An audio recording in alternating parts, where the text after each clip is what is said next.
And welcome everybody to the Daily Space Weather. We're looking at the sun here in 171 angstroms from the view of the Solar Dynamics Observatory to see 0 sunspots and generally weak solar activity. Lots more stuff to cover as well. By the way, I'm your host, Dan, a.k.a. smAsho. Mash will also be talking about severe weather, fast blue optical transients, Venusian radio signals versus solar cycles and the Venusian ionosphere, and more. Here's another wavelength from the Solar Dynamics Observatory data. It's the 304 angstroms, ionized helium. The last one was ionized iron. And we still do see a vast array of filaments in the southern hemisphere. The largest one right about here.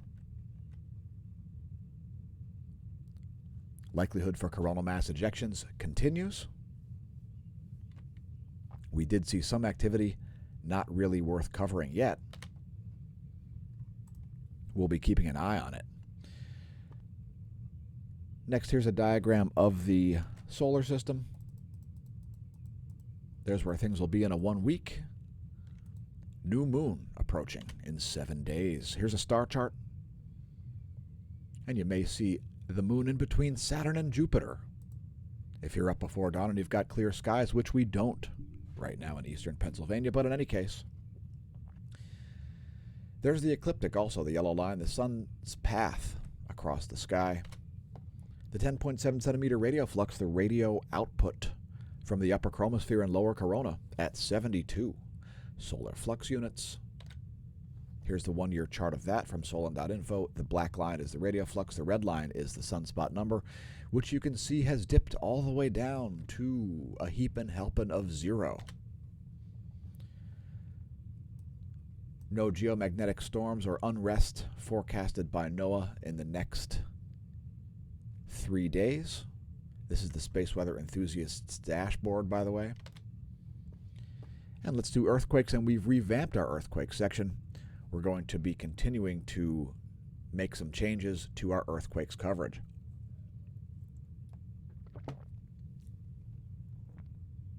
So here's the state of affairs from the USGS. I'm just going to let this scroll. We see a bunch of mid-4 level quakes. No major quakes over the past 24. It's a perfect day to change up the coverage a little bit. So we saw a deep quake at Tajikistan, and less than a half hour, a deep quake at Fiji. The Fijian quake at a 4.6 magnitude over 560 kilometers depth. Also a deep quake at Peru, and one in China.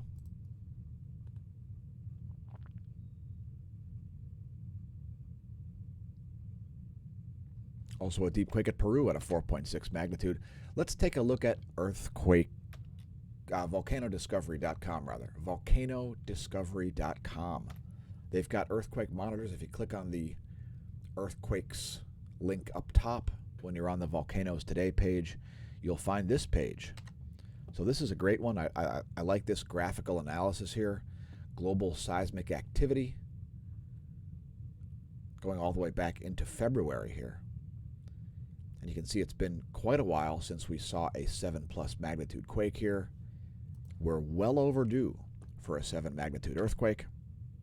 Shout out to Mary Wright, one of our viewers and patrons, for citing the fact that the Volcano Discovery earthquakes resource is a little better than the USGS. I love this idea of being able to filter by magnitude. There are the 5+ magnitude quakes. Here are the 4+ magnitude quakes. Fantastic. And they've got a similar list here to the USGS in reverse chronological order. So I'm just going to let the list scroll up here, showing all 4+ magnitude quakes.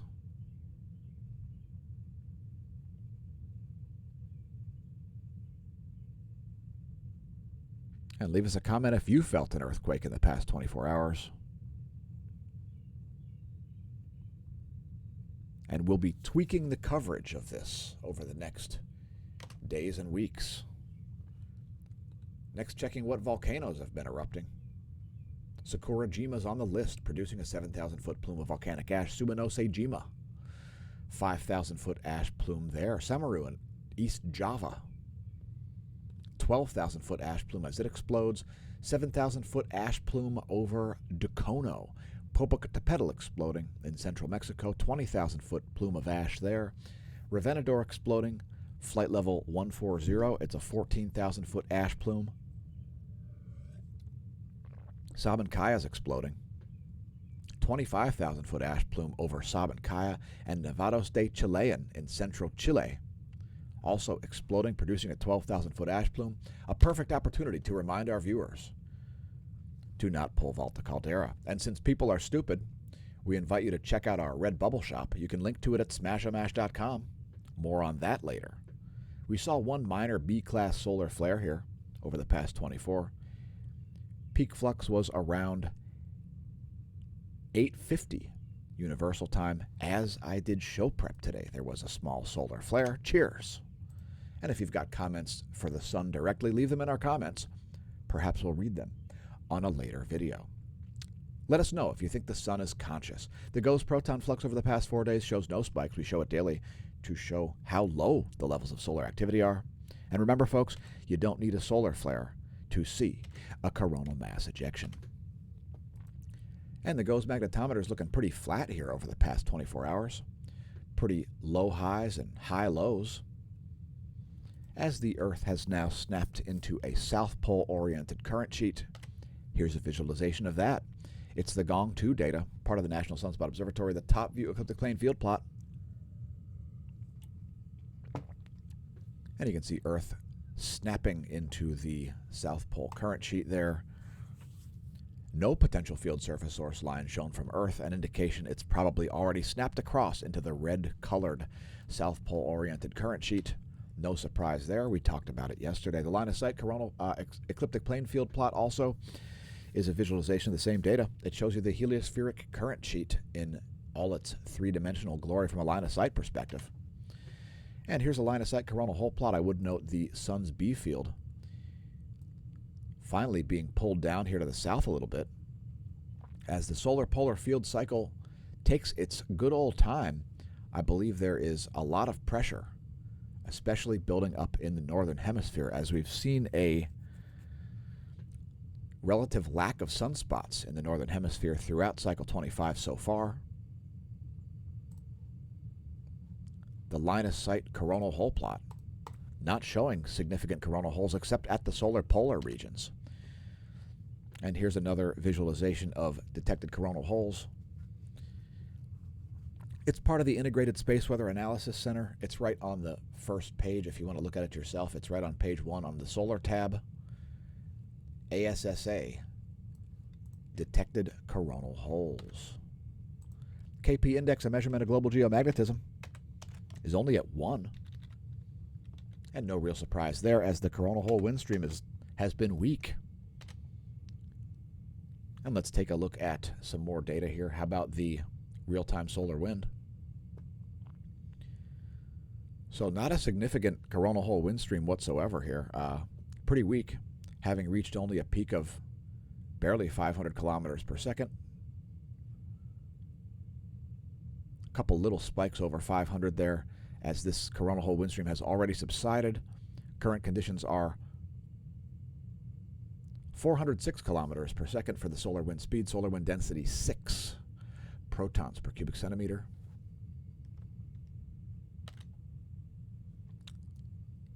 Here's a magnetosphere movie. It's 4 hours of data. And it's based on the space weather modeling framework, which is, let's just say, a lot of data inputs. I would note the size of the plasmasphere. This relatively empty space here, that is where there's a soup of plasma on both the sun side and the earth side. Here you can see it better from the equatorial plane view. Plasmasphere is looking large.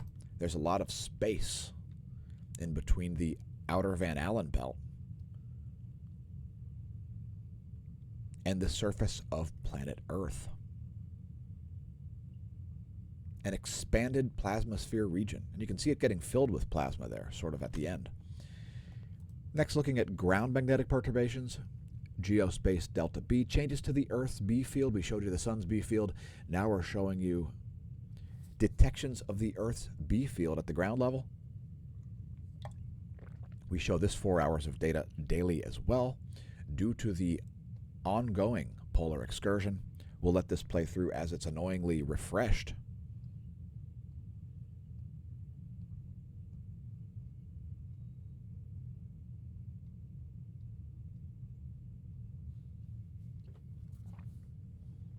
I guess it's a good thing, folks. It means that there's more data. Anyway, no major ground magnetic perturbations here. No surprise there, as there's not that much induction from the solar wind. Next, I'd like to take a moment to welcome our Twitch viewers. Welcome to Twitch. And we're now streaming live for our cosmology segment. If you want to see when we stream live to Twitch, check out the mobile app. It's quite good. Twitch.tv/smAsho is the URL. And it's a fantastic mobile streaming platform and live streaming platform in general. On your PC, whatever you want to use. Thanks to our BitChute subscribers. Got some new subscribers over there on BitChute. More exclusive content coming there soon. And also thanks to our YouTube subscribers. Don't forget to press share. Share the content in your social media, as I think the algorithms are not a fan of us. But in any case, press like, press subscribe, leave us a comment. Tell your friends and foes about the channel. And don't forget to check our playlists. There are all kinds of videos you may not have seen if you only watch a Daily Space Weather. For example, lots of driving, riding, and pro tips videos have been coming out. Perhaps check out that playlist. If you want to see the Lehigh Valley from the perspective of a cyclist, there are a bunch of brand new videos there featuring things like the Allentown Fairgrounds and so on. So check out our playlists. Today's cosmology segment is quite interesting. There are several stories on it. So let's get to it. As here at the Smash News Network, least busted name in news, we're quite interested in cosmology, an aspect of science in the process of being rewritten.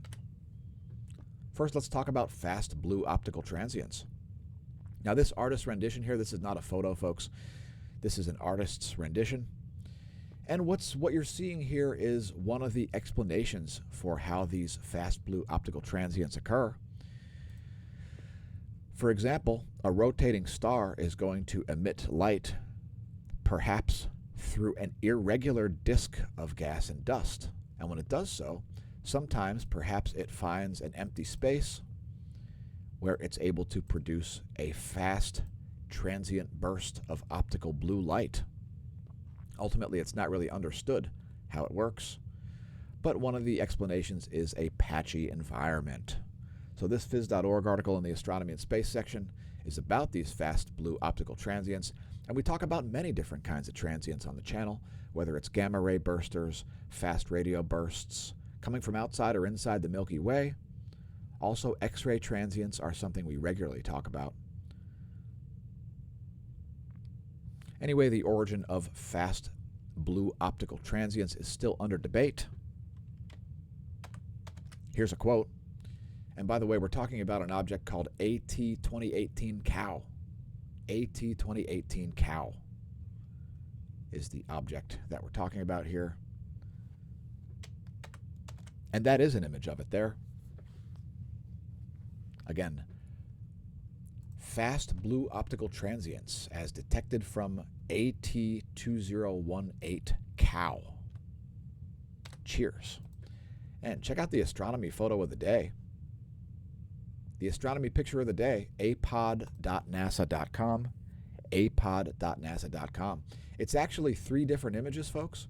One consists of the over-contrasted image from up here, showing the chromospheric glare. And the transition to the corona. Some great prominence is also showing up there over the edge. And then all of the detail down here, the chromosphere, looks like a kickball.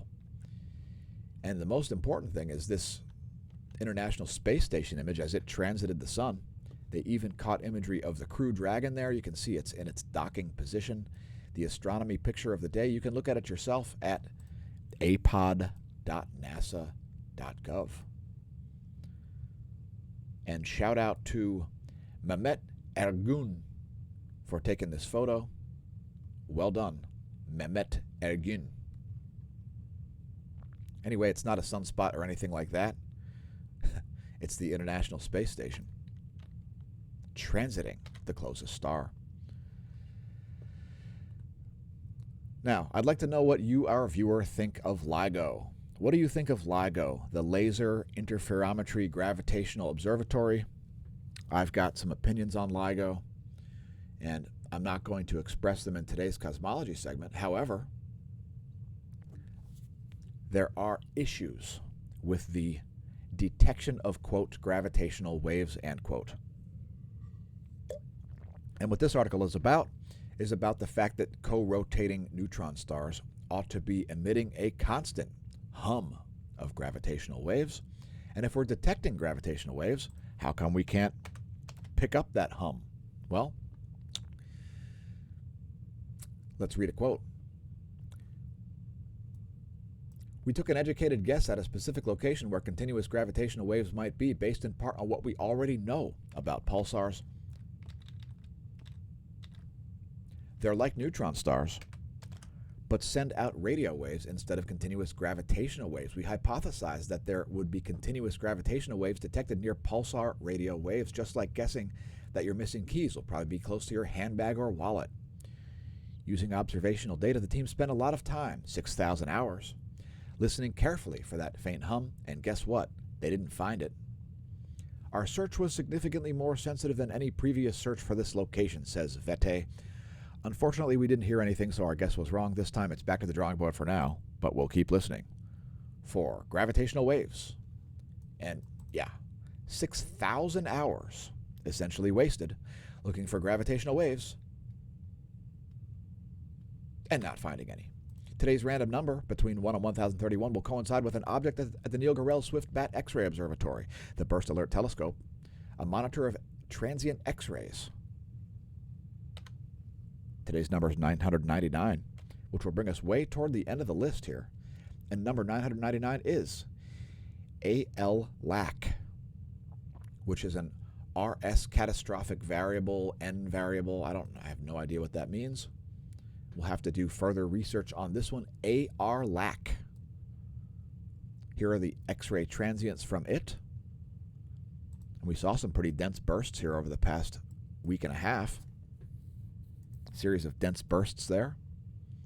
And let's take a look at it on SIMBAD.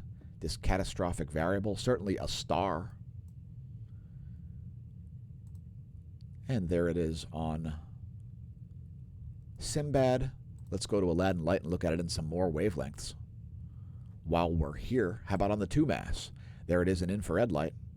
How about the pan-stars? There it is on pan-stars. Some pretty high-resolution stuff there. How about in blue light? Often showing us additional features. And here it is on the XMM Newton. Nothing showing up there. And there it is on Chandra. There's actually a very detailed image of it there on the Chandra X-ray telescope, and you can see this oblong nature to it. Probably an indication of its polar configuration. I won't get deeper into that in today's video. The object is AR-LAC, the catastrophic variable N-type, a specific type of catastrophic variable, and I have no idea what RS stands for. If you've figured that out already, leave us a comment and let us know. Let's talk about radio emissions from Venus's ionosphere. Now, Venus doesn't have a magnetosphere in the context that the Earth does, but guess what the Parker Solar Probe has done? It has detected radio signals in Venus's ionosphere. Now, it's probably not that surprising to many of viewers of the Smash News Network, Least Busted Name It News, but it's still an interesting story. Here's an animation of it, and you're looking at the radio signal there on the right and the path of the Parker Solar Probe as it does another gravity assist in Venus's ionosphere. Parker Solar Probe uses Venus to slow it down to achieve faster and faster speeds and closer passes to the closest star. And one of those passes led it through Venus's ionosphere, where some oddities in radio signals were noted. Radio signal in Venus's atmosphere, yes. So this article's on SciTech Daily. You'll find it all over the Science Wire. Another interesting story about Venus, my favorite planet. It's been my favorite planet since, I don't know, the mid-90s, probably.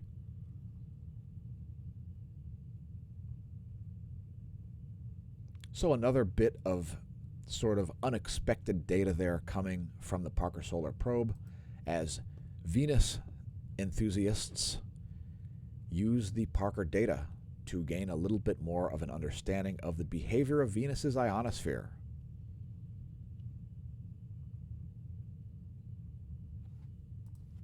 It took a mission to Venus and decades later, a state-of-the-art mission to the Sun. The goal of flying by Venus is to slow down the spacecraft so that the Parker Solar Probe can dive closer to the Sun, said Noor E. Rawafi, Parker Solar Probe project scientist at the Applied Physics Laboratory. But we would not miss the opportunity to gather science data and provide insights into a mysterious planet such as Venus. Collinson likened the research to hitchhiking. Venus scientists were eager to piggyback off Parker Solar Probe's flyby for new data and views of Earth's twin planet. To see Venus now, it's all about these little glimpses, he said. Great article there. Again, you can find it on SciTech Daily and all over the Science Wire.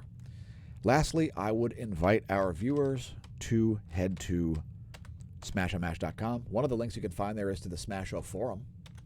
And there's a cosmology forum there. Perhaps check that out. Approaching 50,000 views at smAsho.com/forum. Another link you may find there is the smAsho merch link. And if you click on that, you'll find our Redbubble page. And there's a brand new design. By the way, my vaccination status is none of your business. And I like this one in orange. It's very bright. It makes you look like a prison inmate. And what a perfect analogy. A prison inmate informing you that your vaccination status is nobody's business but your own. Cheers. And that's today's cosmology segment. We'll have to say goodbye to Twitch. Bye, Twitch, as we continue on with our daily space weather content. Next thing we'll talk about is the electron flux, as the Earth is surrounded by bands of electrons. Part of the Van Allen belt scenario. And anyway, there's the one-year chart of the electron flux. We're seeing a slow increase to more moderate levels here following the end of this weak coronal hole wind stream that we saw. There's the 3-day chart. We don't see any charging hazards, and electrons have the capability to charge up satellites and cause things like communications outages when the satellites shut themselves off to prevent themselves being damaged. Here's the forecast model for electron flux. Expecting a bit of an uptick here in the electron fluence. Here's a diagram of the Van Allen belts. Feel free to pause the video. Here's a visualization of the total electron content, showing you the whole air column from in between the location of your handset and a GPS satellite. We see some chaotic nighttime electron flux here. Once again, some disorganized belts and some weak noontime electron flux. I'll let it play through a second time here as we see quite an anomalous nighttime electron fluence. So you see these large blobs of electrons here around the equator at nighttime. That's not the normal configuration. We're expecting that to get more organized as electron flux levels rise. Here's a diagram of the atmosphere, and here is a visualization of the F ionosphere layer. We showed you it on the last frame. It was the red F. And here is an animation of the vibrational frequencies occurring above your head right now at about 300 kilometers altitude.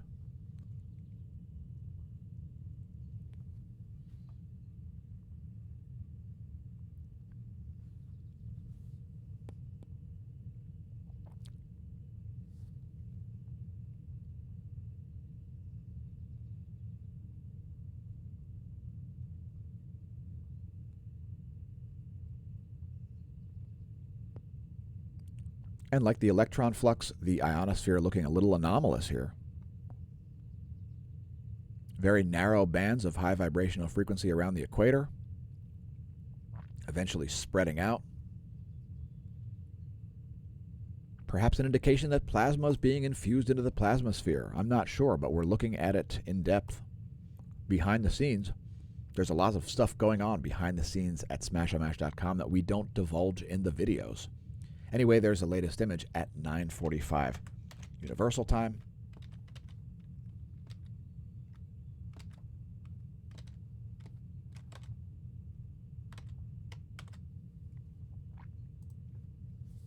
And it's time for our meteorology segment, and welcome back, Twitch, as we see some interesting meteorological phenomenon happening, some severe storms over the U.S., and let's talk about what causes them. Here at the Smash News Network, we're interested in facts, which is why we're the least busted name in news. What causes these severe storms, folks? The severe storms in the U.S., the reason that Tornado Alley is around this area is because of cold air being infused from Canada. When the jet stream bends, it pulls cold air down from Canada, where it interacts with warm air being pulled up from equatorial regions, subtropical regions like the Gulf of Mexico. And what you get then is massive pressure gradients. That is what causes the severe weather, and a prime example of it here you can clearly see. We're actually looking at temperatures here on nullschool.net. So here are the surface winds, and you can see the collision of these winds here. Southerly winds meeting northerly winds, a prime recipe for severe weather. Let's zoom out and look at the rest of the surface winds of the Western world.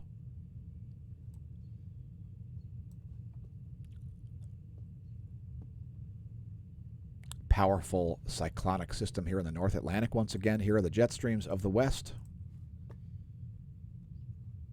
And you can see the jet stream dipping way down and making this meridional bend.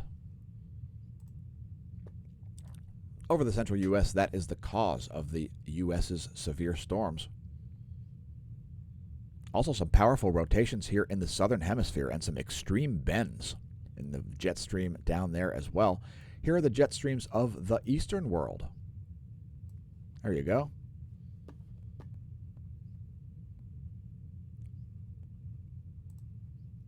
And we'll close out this slide with the surface winds. There are the surface winds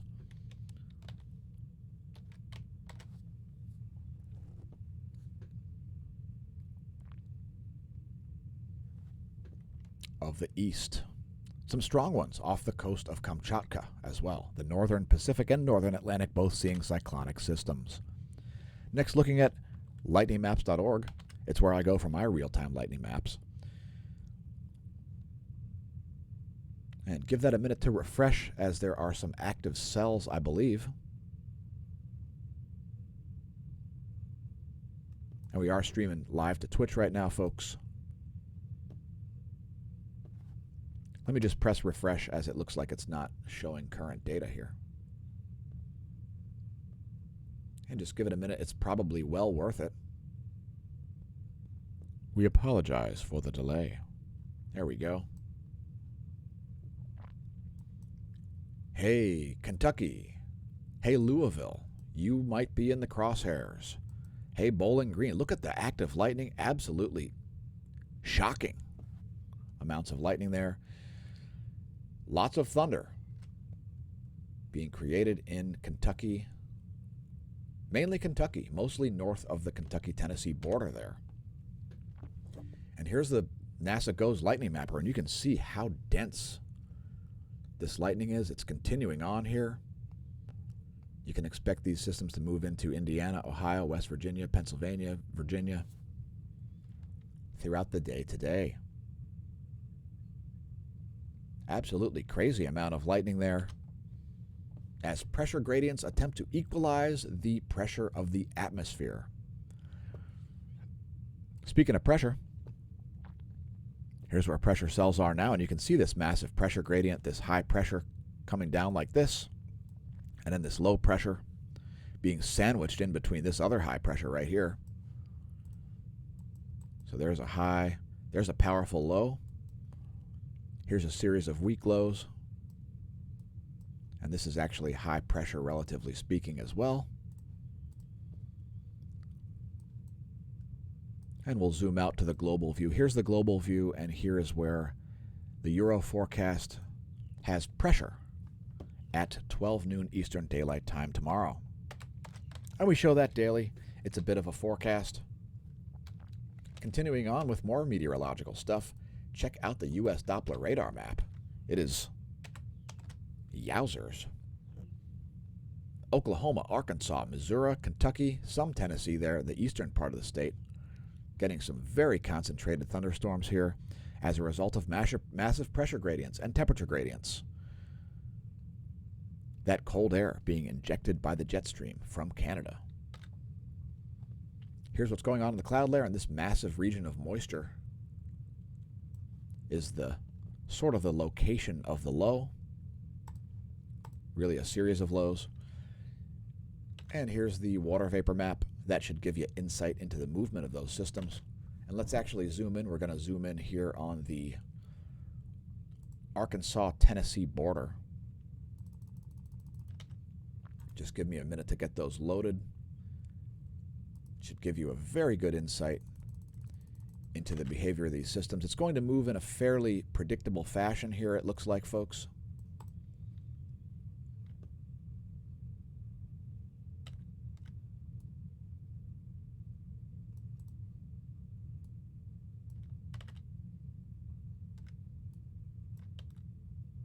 So there's water vapor, and there is the cloud layer, 3.9 nanometers.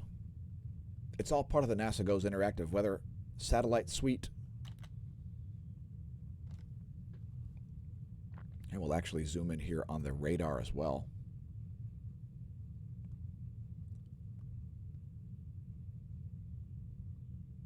I would have preferred a different one. All right, let me just bring that up. Give me one moment, folks, to get this to load.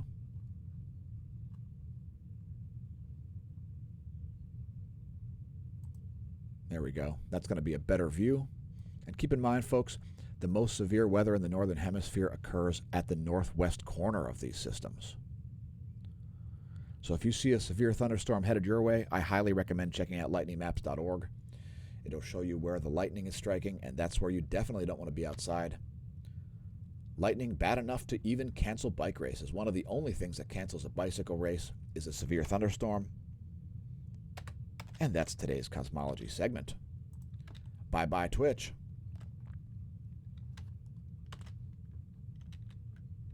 Here come our bonus features for the daily space weather. We're going to show you the latest imagery from El Teide, Spain's ground-based solar observatory. And you can see filaments are still down here. The likelihood for coronal mass ejection is still there, folks. Here comes some more bonuses. First, our patrons, who I'd like to thank. Thanks, patrons. You're the true source of funding for these videos as YouTube endeavors to pay us nothing for the content. If we told you how much we actually make per hour making these videos, you would tell us to quit. We just refuse to do so.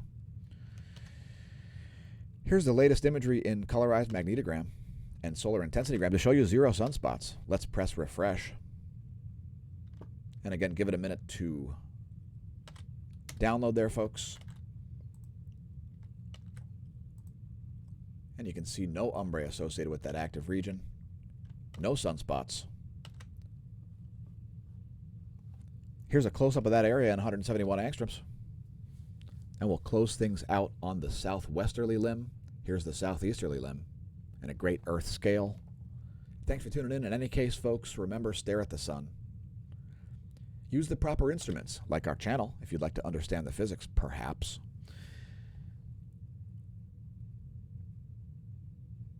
And actually, there is some ejecta here, it looks like. You can actually see a little bit of a darkening event happening right at the beginning.